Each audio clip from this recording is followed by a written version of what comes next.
A little girl was out with her grandmother when they came across a couple of dogs mating on the sidewalk. "What are they doing, Grandma?" asked the little girl. The grandmother was embarrassed, so she said, "The dog on top has hurt his paw, and the one underneath is carrying him to the doctor." "They're just like people, aren't they, Grandma?" said the little one. "How do you mean?" asked the grandma. "Offer someone a helping hand," said the little girl, "and they fuck you every time." A man absolutely hated his wife's cat and decided to get rid of him one day by driving him 20 blocks from his home and leaving him at the park. As he was getting home, the cat was walking the driveway. The next day, he decided to drive the cat 40 blocks away. Had put the beast out and headed home. Driving back up his driveway, there was the cat. He kept taking the cat further and further, and the cat would always be at him home. Atlas decided to drive a few miles away, turn right, then left, past the bridge, then right again and another right until he reached what he thought was a safe distance from his home and left the cat there. Hours later, the man calls home to his wife. "Jen, is the cat there?" "Yes," the answers. "Why do you ask?" Frustrated, the man answered, "Put that son of a on the phone. I'm lost and need directions." A blonde and a brunette are living together. The brunette came home from work one day, and the blonde had a rope around her waist. The brunette asked why the rope was around her waist.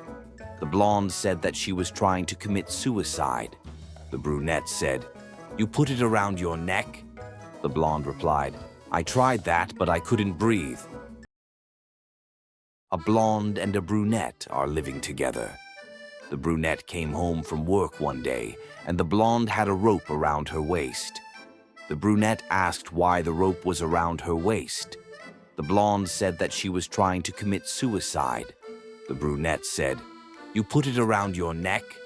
The blonde replied, "I tried that, but I couldn't breathe." A woman was thinking about finding a pet to help keep her company at home. She decided she would like to find a beautiful parrot. It wouldn't be as much work as, say, a dog, and it would be fun to hear it speak. She went to a pet shop and immediately spotted a large, beautiful parrot. She went to the owner of the store and asked how much. The owner said it was $50. Delighted that such a rare-looking and beautiful bird wasn't more expensive, she agreed to buy it. The owner looked at her and said, "Look, I should tell you first that this bird used to live in a whorehouse. Sometimes it says pretty vulgar stuff."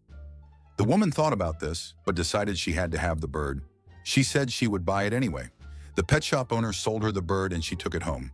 She hung the bird's cage up in her living room and waited for it to say something. The bird looked around the room, then at her, and said, "New house, new madam." The woman was a bit shocked at the implication, but then thought that's not so bad. A couple hours later, the woman's 2 teenage daughters returned from school. When they inspected the bird, it looked at them and said, "New house, new madam, new whores." The girls and the woman were a bit offended at first, but then began to laugh about the situation. A couple of hours later, the woman's husband came home from work. The bird looked at him and said, "New house, new madam, new whores, hi George." The man with his son came to the zoo.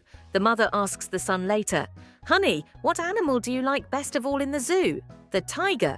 "And who does your father like best of all?" "The kitty." "What kitty? Are there any cats in the zoo?" "No, but my father likes the kitty, which was sitting in the cash and selling tickets."